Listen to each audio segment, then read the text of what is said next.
I worked at the same place for 15 years in my small town, and they still don't have a credit card machine, because that shit will eat into 3% of the profits. That's right, whenever you use a card, the bank takes a little sliver of that money from the merchant.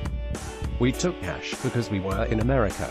When you move to a city, you may quickly find that physical currency is no longer accepted, depending on where you are shopping. Suddenly my cold, hard cash was deemed as worthless as a slip of paper with "I promise to pay you back" written in crayon. This is partly done for theft prevention, so easy for a cashier to just pocket the money and insist the missing carton of Marlboros must have been shoplifted, but abandoning the 10,000-year-old concept of physical currency entirely seems a bit extreme. Where I'm from, every fourth pedestrian seemed to be a glorious human chimney, and the designated smoking areas outside of bars were like their own private social events. You could hang out at the kids' table inside the brewery, or you could play cancer roulette with the hip people outside. After moving, though, I've noticed that I'm often the lone smoker outside of a bar, and walking down the sidewalk while puffing away feels like I'm bothering literally every person I pass. As it turns out, the difference in the number of smokers between urban and rural areas is fairly dramatic. In the span between 2001 and 2007, adult smoking in New York City had dropped 20%, and smoking among teenagers had dropped 52%. This was attributed to things like higher costs due to state and city tobacco taxes, anti-smoking ads, and there being fewer places to buy cigarettes. If you're the type of person who likes avoiding annoyances like debilitating lung issues and heart disease, this is fantastic news. But if you're a smoker like me, you just feel like the fuckface who's poisoning everyone in your general vicinity. Nice job, jerk. You just got all of Brooklyn sick.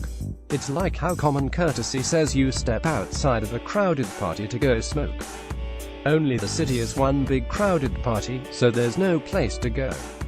The traffic is the one part of city life everybody already knows about.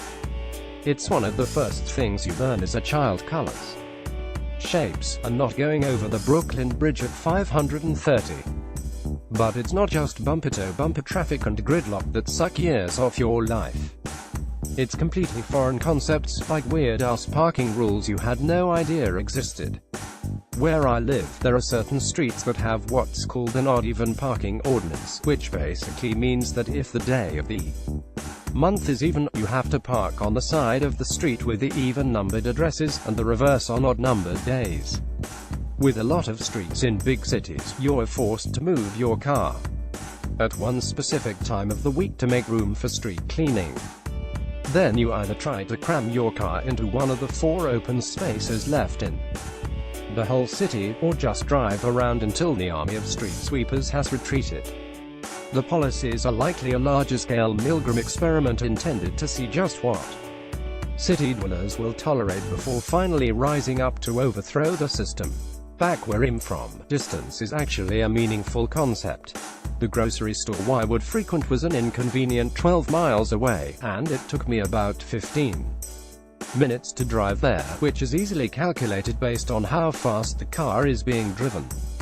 Now I live in a city buzzing with commerce, so that store chain is now just a few miles away. Which is a totally meaningless figure, because what matters is how many minutes that is, and oh by the way, it's at least the same 15-minute trek as in the small town, only it's a much more stressful 15 minutes that feel much longer. It's particularly harrowing because when pedestrians have the right of way, they just fucking go. Considering how cold and cynical city dwellers are supposed to be, these people seem to have supreme confidence in the goodwill and braking reflexes of the fellow urbanites. Some of us are from out of town. Damn it, we're not expecting strangers to just shuffle right in front of us while we're trying to make a right turn. Plus, this is the 9th day of the 12th month, which I believe means I can legally park on your face. Dwayne is on Facebook and Twitter. Sometimes. And what a tale of two cities. No matter where you live, it might not be a bad idea to carry some mace with you. If you love this article and want more content like this, support our site with a visit to our contribution page. Please and thank you.